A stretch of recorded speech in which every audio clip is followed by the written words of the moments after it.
Okay, let's see. Okay, what can we do? While waiting,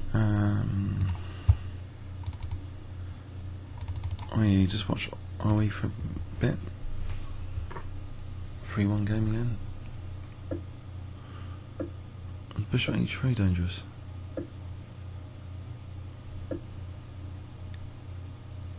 No, I don't think the increment's going to help. That's no time.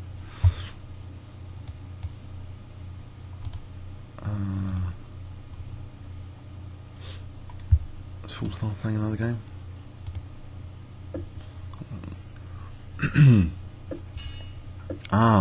Okay. Okay.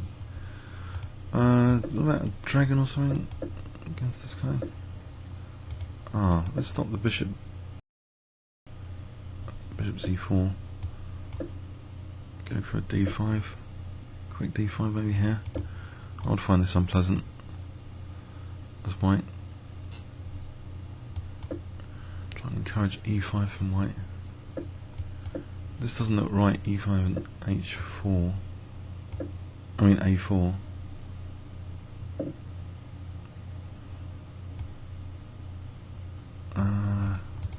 G6. Is that too weakening? I don't need G6 at the moment. Just H5.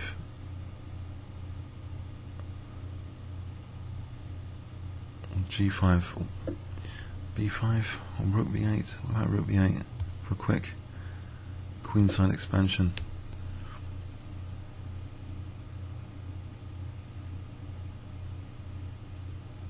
Get to B3, try and damage the pawn structure.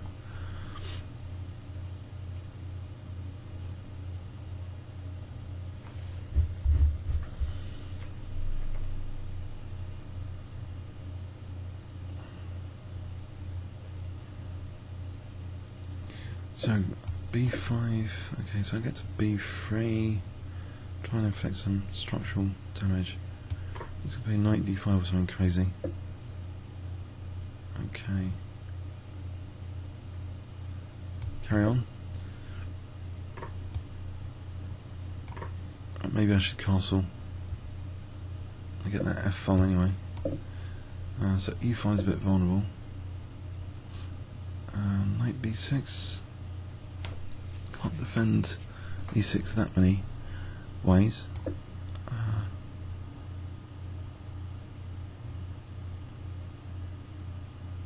I'm trying if there's B3. Sorry, structural damage.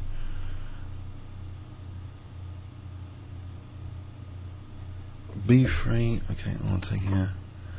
Maybe D4. D4 might be good. Try and get D5 or B4. Get a square anyway. Blot out this bishop.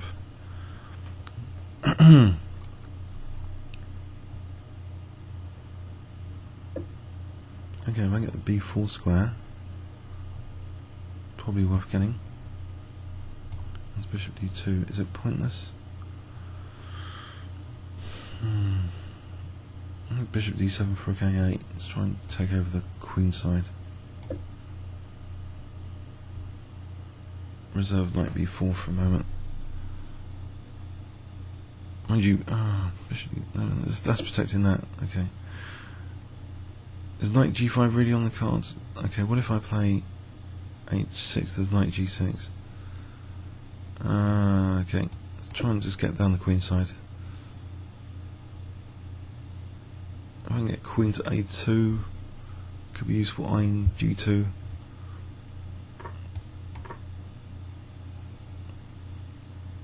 Queen A4, just get the queens off here, because D3 could be a target in the end game.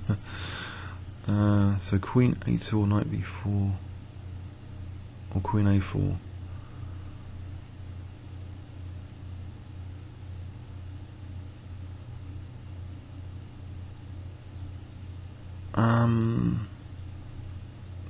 Has Queen A4 got anything going for it? Say he moves the Queen to E2, Queen B3, and then there's Knight B4. Say he moves Bishop F1. Does it achieve anything? Okay. It's all getting a bit funny now.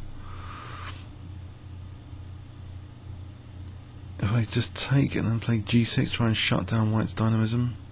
Queen G4 is Rook F5. Okay, I have to take. Also there's bishop c6 and knight on the card, so let's try and shut down, keep this bishop locked in, avoid g6. And that changes the picture a lot because of this bishop c6 threat for knight e6. Can I get in knight a4 for knight c3?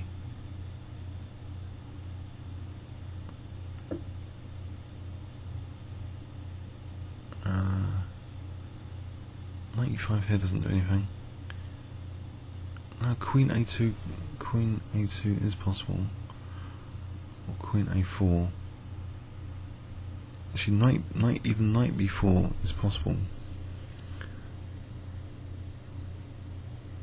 because that queen's protected enough. I think knight b4 is interesting. And queen g4, queen e8. I think okay, knight b4. Just eyeing that d3. So if he takes, I'll take with this knight. If he plays queen g4, queen e8, I'm still on d3.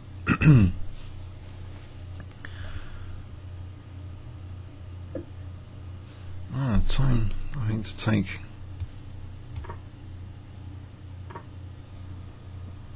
Right, so knight a4 to c3.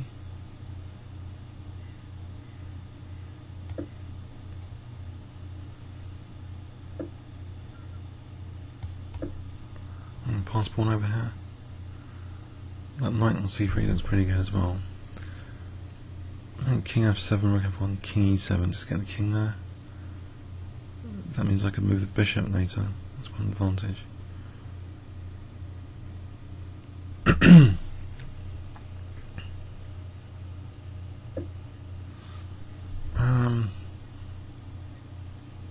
Was knight c2 here? Hang on, knight c2.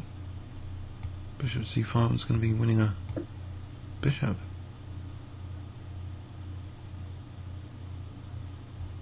That's a cartoon character, wasn't it? Tasmaniandevil.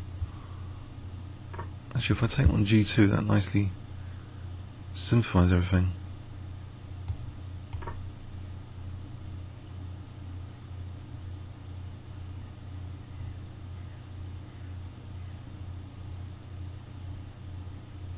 Even more.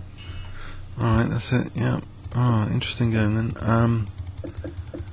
Okay, what can we say about this game?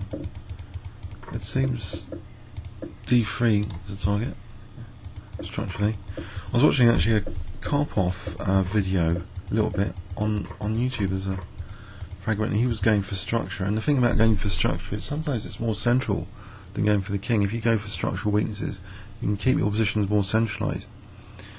I thought that's quite attractive actually. Like instead of going for, it's very very committal sometimes to go for a hack attack, but here there's like a structural plan I quite fancied to try and either go for a queenside attack or try and get this structure weakened in this game.